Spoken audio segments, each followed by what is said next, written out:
Welcome. Let's talk about what does it take to create fit for purpose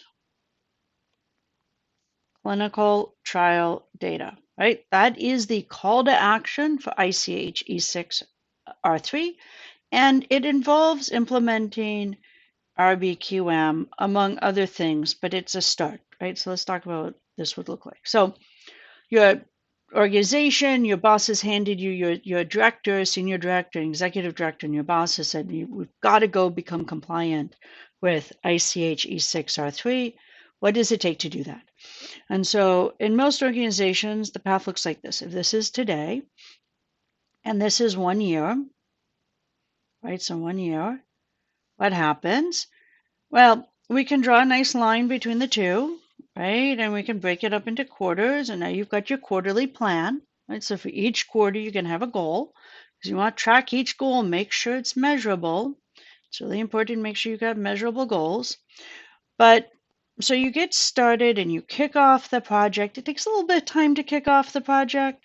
And your first quarter kind of looks like this. Well, you're a little bit behind. You kick off the project, you get up to the top, and you've met the end of your first quarter.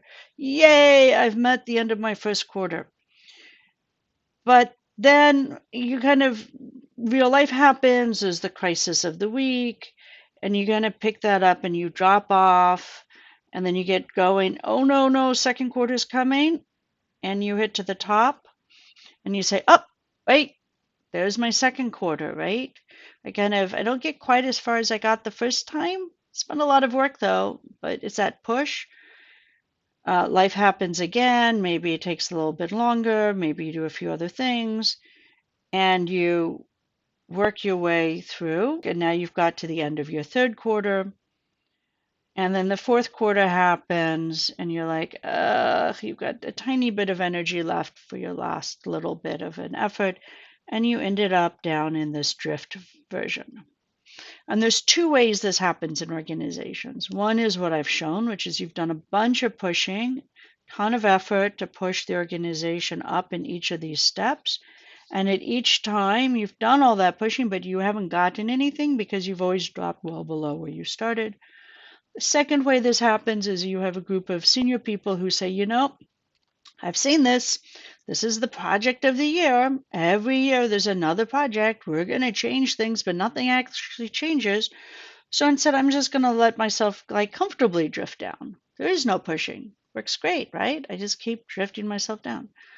Unfortunately, for everyone, neither of these behaviors is going to get you where you need to be, which is up here on that top line, right, with fit for purpose clinical trial data. So what is the difference between getting on and then staying on that green line versus this red drift? And you'll notice the way I've drawn this happens to be that the difference here at the end of Q1 is not actually that much bigger. So let's just take the quarterly examples and we say, all right, so what happens up here to get here and then to not fall back down? What stops you from falling back down? And what stops you from falling back down is a gate. And that gate forces the organization to move past that point, to move past this point, to move past this point, and then to set yourself up to continue moving past those points as that year progresses. So the trick is, or the methodology is, and the process that I've developed and I have successfully used to get to where you can get on that green line and then continue on that green line is setting up a set of gates. But before we go there, let's talk about what happens if you don't get on that green line. If you don't get on that green line, first quarter, nothing, it looks the same, right?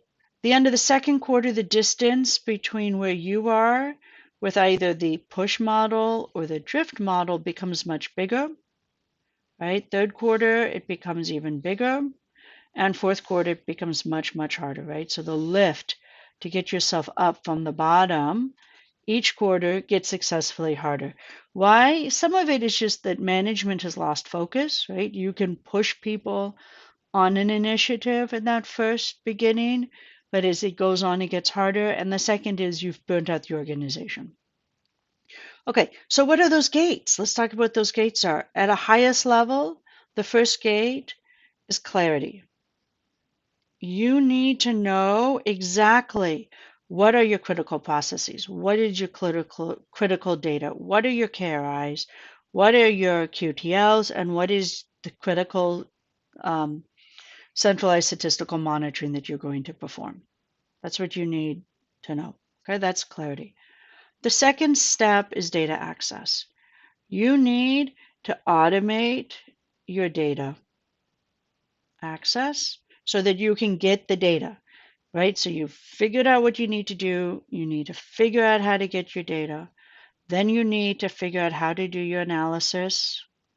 And then finally, your workflow. And it's at each of these gates that you build in that then stops the organization from that drift back down.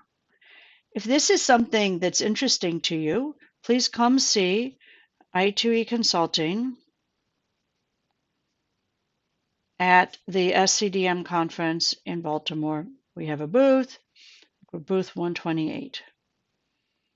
Come book a time to see us or click below and we can get started before that. Thank you.